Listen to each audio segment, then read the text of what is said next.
उस छोटे से कस्बे में, जहां हर गली किसी पुराने किस्से की गवाह थी, मीरा की चुप्पी सबसे गहरी कहानी बन चुकी थी। लोग उसे देखते थे, मुस्कुराते थे, मगर उसके भीतर के खालीपन को कोई नहीं पढ़ पाया। मीरा के लिए जिंदगी किसी अधूरी किताब जैसी थी, जिसके पन्ने तो पलटते जाते थे, पर हर पन्ना वही सवाल छोड़ जाता था। क्या सच में प्यार सिर्फ किस्मत वालों को ही मिलता है, या इंतजार ही उसका असली नाम है?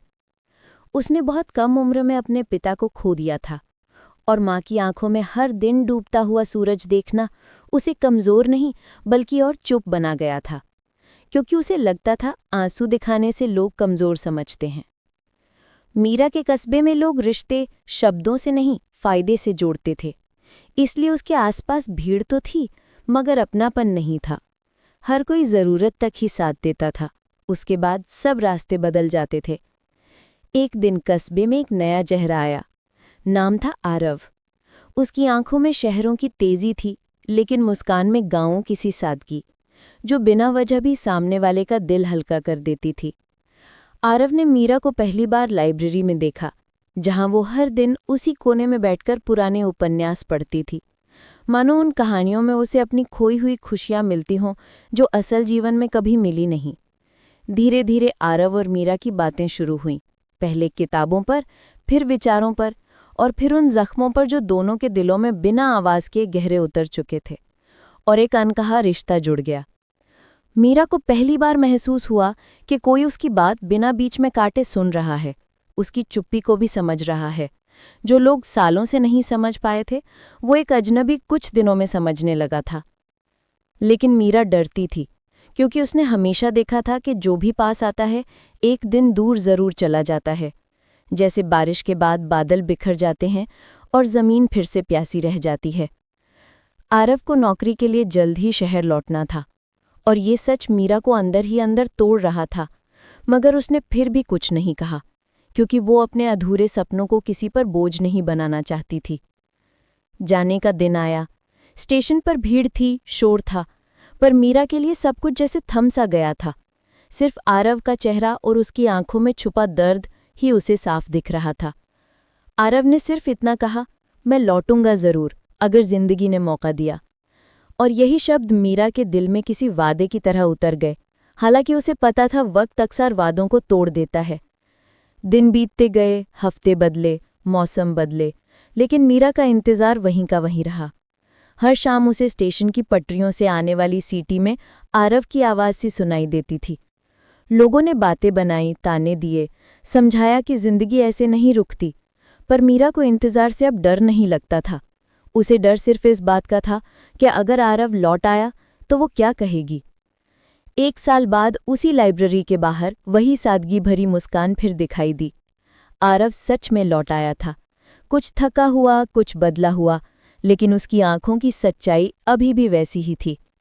मीरा उस दिन कुछ बोल नहीं पाई। उसके सारे जख्म, सारे सवाल और सारे डर उसकी आंखों में उतर आए, और आरव ने बस चुपचाप उसका हाथ पकड़ लिया, जैसे कह रहा हो, अब नहीं जाऊंगा। उस कस्बे ने पहली बार देखा कि कैसे एक खामोश लड़की की आंखों में रंग भर गए, कैसे उसकी चुप्पी में संगीत उतर आया, और कैसे उसके टूटे भरोसे की दीवार पर फिर से रोशनी उगाई।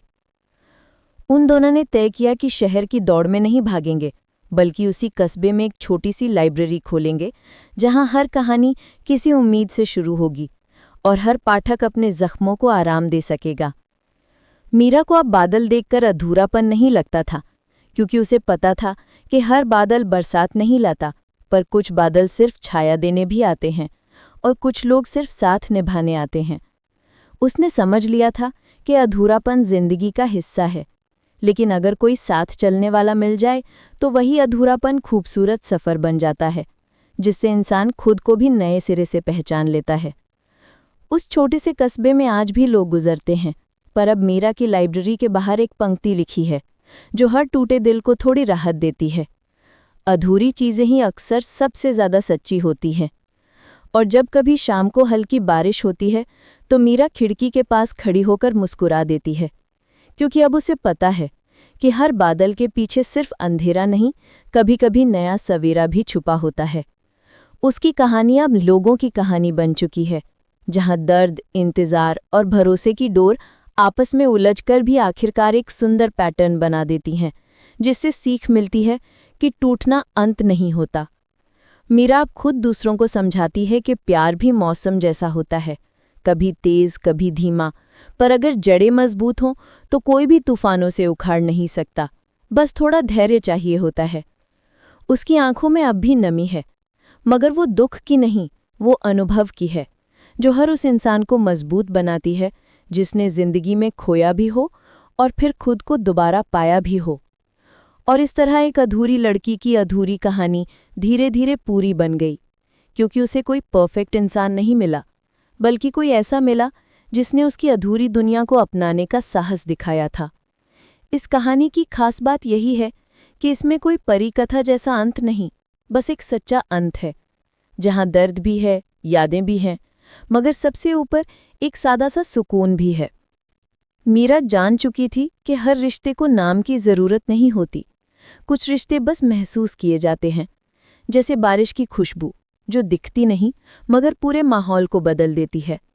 और शायद इसीलिए उसका कस्बा अब पहले जैसा नहीं रहा, क्योंकि जब किसी एक इंसान की कहानी बदलती है तो उसके साथ बहुत सी जिंदगियों की दिशा भी बदल जाती है, बिना शोर किए, बिना दिखावे के।